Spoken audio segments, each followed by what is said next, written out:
morning, children.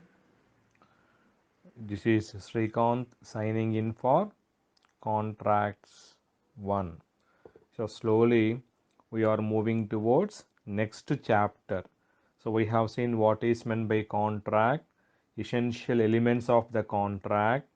Then we have seen what is meant by offer and essential elements of the offer we have seen.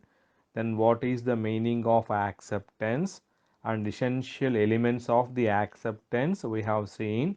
And today we are going to deal with consideration. So remember, in a contract, two parties will be there, offerer and offeree, promisor or promisee. This we have to keep it in your mind. So today we are going to deal with consideration. Let us see what it is. So in a contract, for example, A is there, B is there. A wants to sell his house to B and B wants to purchase the house from A. Now what happens? A is selling the house, and by selling the house, what he is getting? He is getting the money. That means money is the consideration for A. Now what happens when B is purchasing the house? B is getting the house. That means house is the B's consideration. That means in a parties, both the parties should get some consideration. A has to get consideration, B has to get consideration.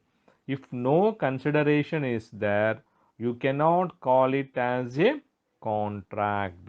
So consideration is one of the most essential elements of the formation of a contract. Consideration means something in return. Whenever you are entering into a contract, offerer should get something in return, offeree should get something in return. It is the price paid for the contract. Remember, you are paying the price for the contract. In a contract, two parties will be there. Two parties are paying their respective prices. Again, this consideration should be lawful consideration. Lawful means which is lawful under the law, which is recognized as lawful under the law. For example, assume that A is there, B is there. A sells the house and B, for giving the money, he will give AK-47 rifles. Now, even though there is a consideration, it cannot be a valid contract. Why? Consideration is unlawful. So, in a contract, consideration should be there. It is the price paid for the contract, and specially consideration should be lawful, which is recognized under the law. Unlawful consideration is not a contract. Again, this consideration may be in cash or in kind or otherwise. Suppose A gives the house and B, by giving the money, he can give paddy, wheat, rice or anything in kind. It need not be only measured in terms of the money. Even consideration may be in cash or in kind or otherwise also. But remember, it should be lawful and it refers to both the parties in a contract. So, in fact, it is the valuable consideration in the eye of the law. It consists of some right, interest, profit, or benefit accruing to one party. Some right, interest, profit, or benefit. Suppose A is selling the house, B is getting the house. That means B is getting what? Right in the house, interest in the house, benefit in the house. And who is losing the house? A. That means it is his detriment, loss, or responsibility given, suffered, or undertaken by the other. Remember, in a party is in a contract between two persons, one party gets some right, interest, profit, or benefit, and other party suffers detriment, loss, or responsibility has been transferred. That is what consideration is. So, consideration means something in return. It is the price paid for the contract. It must be lawful. It may be in cash or in kind or otherwise, and it refers to both the parties in a contract. Both parties should get consideration. Which consideration?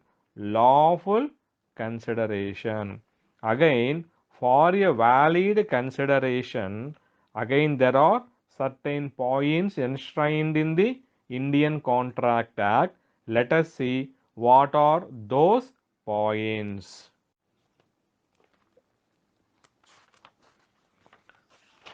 So, consideration to be valid and enforceable, there are again certain conditions are to be satisfied under the Indian Contract Act. If you analyze section 2 clause D of the Contract Act, consideration has been defined when at the desire of the promisor, promisee, or any other person has done or abstained from doing or does or abstain from doing or promises to do or to abstain from doing something, such act or abstinence or promise is called a consideration for the promise. It will be difficult to understand, so I will keep it aside. Whenever time comes, I will explain this once again. Right now, let us go into the essential elements. By analyzing that definition, we will see certain conditions has been came from those definition. So, consideration to be valid and enforceable, certain conditions ought to be satisfied. Number one, it must move at the desire of the promisor. Number two, it may move from promisee or any other person. Number three, it must be real, not illusory. Four, it need not be adequate. Five, it may be past, present, or future. 6. It must not be illegal, immoral, or opposite to public policy. If a question has been asked in the examination with respect to consideration, you have to write what is meant by consideration and you have to explain all these 6 points. Remember the 6 points, you have to expand these 6 points. What are those points? Again, one, it must move at the desire of the promisor. It may move from promisee or any other person. Number 3, it must be real, not illusory. Number 4, it need not be adequate. Number 5, it may be past, present, or future. Number 6, it must not be illegal, immoral, or opposite to public policy. Let us analyze one by one. So, first point is it must move at the desire of the promisor. Promisor means what? Offerer. Remember, first essential condition that consideration must move at the desire of the promisor, but not at the instance of the third party. So, if the third party moves the consideration, it will not constitute a good consideration within the meaning of section 2 class D of the act. That means first offerer has to move his consideration. That means this promise has to move at the desire of the promisor. A is there. A is telling to B that I am going to sell the house. That means it moves from the desire of the promisor. Take one example. A renders some service to B without B's request. A is rendering some service to B without B's request. Later, A cannot demand or ask for the consideration of his services. Why? A is not telling to B that I will give some service, give me some money. Here A is not demanding. That means it is not moving at the desire of the promisor. Simply A rendered some service to B without B's acceptance or his request. Then subsequently A cannot demand or ask for consideration. Why? It does not move at the desire of the promisor. So A has to tell to B that I am going to render your service and you have to pay me the money. So here A is not demanding the money, but subsequently after rendering the service, A cannot ask money from B. So it must move at the desire of the promisor. So if you keep silent, then subsequently later you cannot ask for consideration. So this is what the Indian Contract Act says.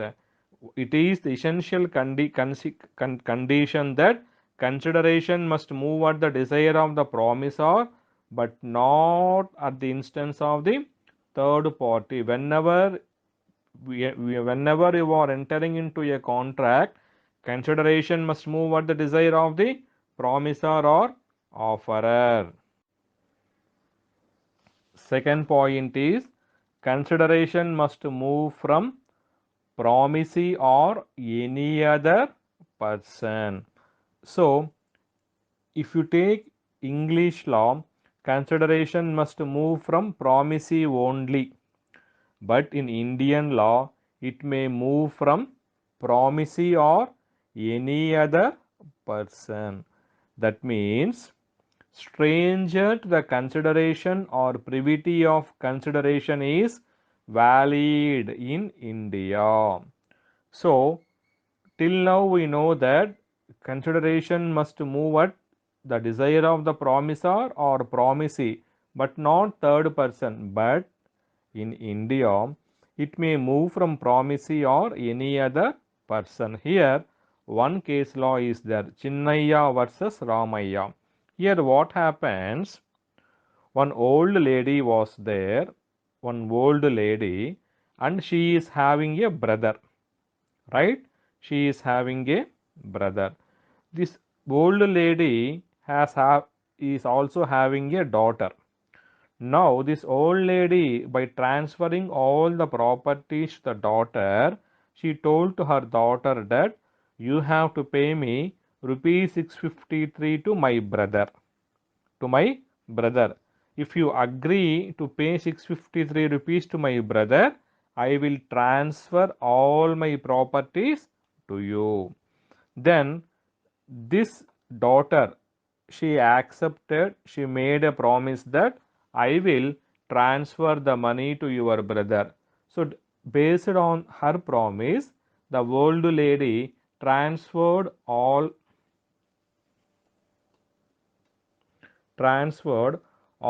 her properties to that daughter. Subsequently, the daughter failed to pay the amount. Then what happens? This brother filed a suit against the daughter. Then the court held that in this agreement, the agreement is between two persons, whom daughter and the brother, but Madras High Court held that consideration has been furnished by the old lady, that is defendant's mother, and that is enough consideration to enforce the promise between the plaintiff and the defendant. That means consideration may move at even at the instance of the third party. Next, it must be real not illusory. So consideration must be real and possible.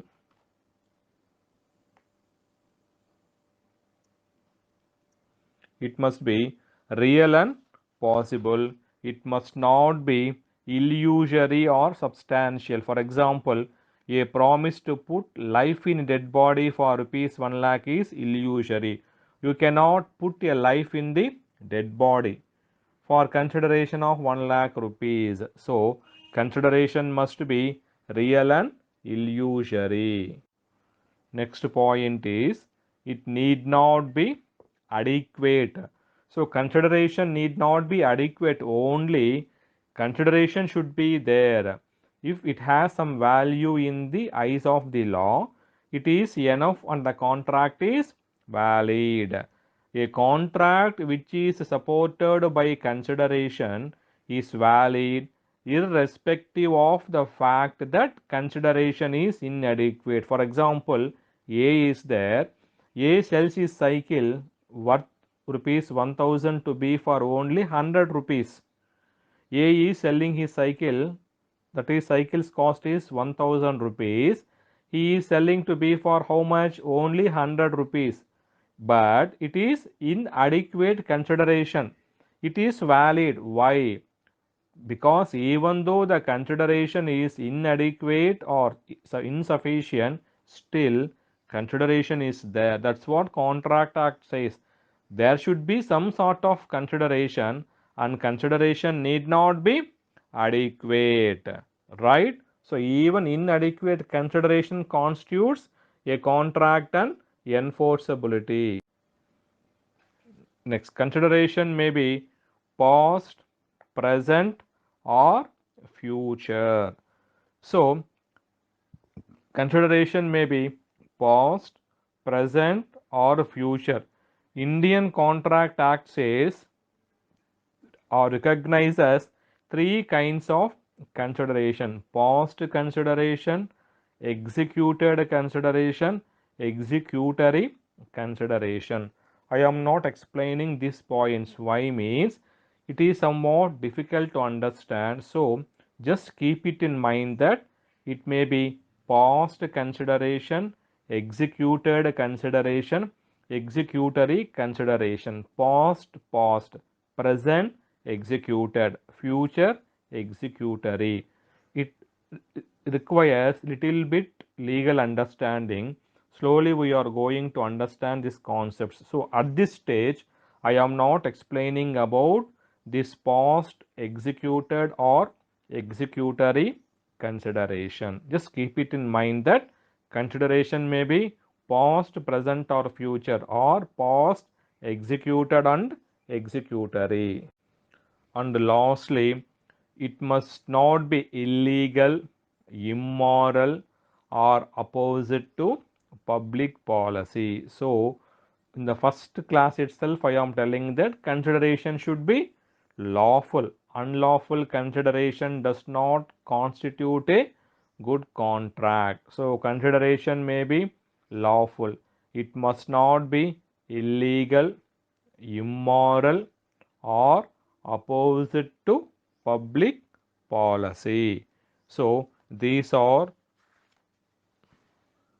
the conditions with respect to consideration. Let us recapitulate. It must move at the desire of the promisor. It may move from promisee or any other person. It must be real, not illusory. It need not be adequate. It may be past, present, or future. It must not be illegal, immoral, or opposite to public policy. This you have to keep it in mind. Very easy subject. Just go through the lectures, keep it the basic thing in your mind, and explain all the things. So every student, every children of my class should get more than 70 plus in my contract. Even after completing this, we will explain how to write the case laws, different question papers also I am going to explain. Yeah, I am missing you all my children. Good day. This is Srikant signing off today.